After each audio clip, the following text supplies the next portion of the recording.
নমস্কাৰ জি মিক্সাৰৰ অন্য এটা ভিডিঅ'লৈ মই গীতাশ্ৰী আপোনালোক সকলোকে স্বাগতম জনালোঁ। আজি মই লৈ আহিছোঁ ঘিলা পিঠাৰ ৰেচিপিটো। একেবাৰে সহজ বনাবলৈ সকলোৱে জনা ৰেচিপি। এয়া মই বৰা চাউলৰ গুড়ি লৈছোঁ, চাহ খোৱা কাপেৰে 2 কাপ। এয়া গুড় লৈছোঁ আৰু এয়া পানী আধা কাপ লৈছোঁ।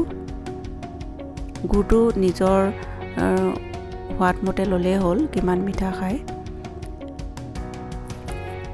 এতিয়া মই গুড়খিনি এনেকৈ পানীখিনি দি অলপ সময়ৰ কাৰণে ৰাখি দিম। অকণমান চামুচখনেৰে অলপ ভাঙি দিছোঁ।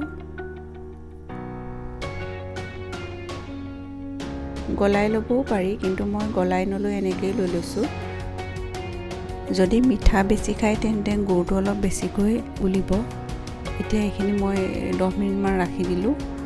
10 মিনিটৰ পাছত এতিয়া গুড়খিনি এয়া দেখিছেনে গলি গৈছে।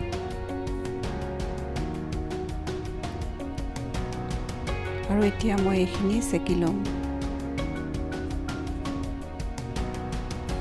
চেকি ল'লে ভাল, কাৰণ গুড়ত বহুতো লেতেৰা ওলায়। এয়া চাওকচোন। আৰু এতিয়া মই ইয়াতে অলপমান চফগুটি দি দিছোঁ। চফগুটিটো একেবাৰে অপচনেল হয়, দিলে কিন্তু খাবলৈ ভাল লাগে কাৰণে দিয়া হৈছে। এতিয়া মই অলপ অলপকৈ গুড়ৰ পানীখিনি দি পিঠাগুড়িখিনি এনেকৈ সানিম। একেবাৰতে গোটেইখিনি দি নিদিব, কাৰণ যিহেতুকে পিঠাগুড়িখিনি কেঁচা পিঠাগুড়ি, সেইকাৰণে অলপ দিলেই ঢিলা হৈ যাব পাৰে। যদি আপোনালোকৰ মোৰ এই ভিডিঅ'টো ভাল লাগিছে তেন্তে লাইক কৰিব, কমেণ্ট কৰি জনাবলৈ নাপাহৰিব কেনেকুৱা পালে।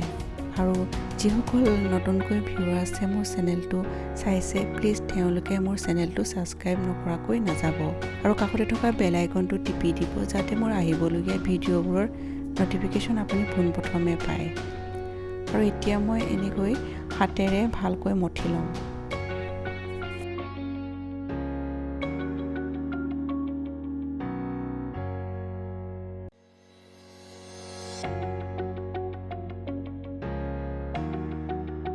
এয়া এইখিনি এতিয়া মঠা হৈ গৈছে।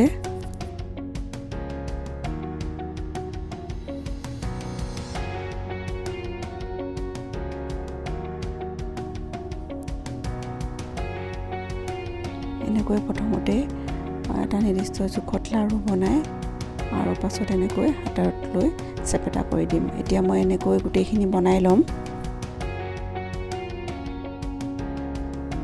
এয়া এইখিনি মোৰ বনোৱা হৈ গৈছে। এতিয়া মই এইখিনি তেলত ভাজিম। ইয়াতে কেৰাহীখন গৰম হৈছে। মই ইয়াতে মিঠাতেল দি লৈছোঁ, আপোনালোকে ৰিফাইন তেলো ইউজ কৰিব পাৰে। এই পিঠাটো কিন্তু ৰিফাইন তেলতকৈ মিঠাতেলতহে বেছি ভাল লাগে।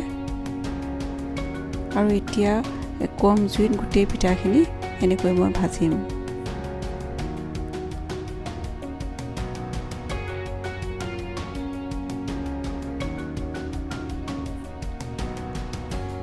গোটেই পিঠাখিনি ৰঙচুৱা সৰহকৈ ভাজিম। এয়া দেখিছেনে ইমান ধুনীয়া ৰং হৈছে। এনেকুৱা সময়তে এতিয়া এইখিনি মই নমাই থ'ম। এয়া আমাৰ পিঠা ৰেডি হৈ গৈছে। পুনৰ নতুন এটা ভিডিঅ' লৈ আপোনালোকৰ ওচৰলৈ আহিম। ধন্যবাদ।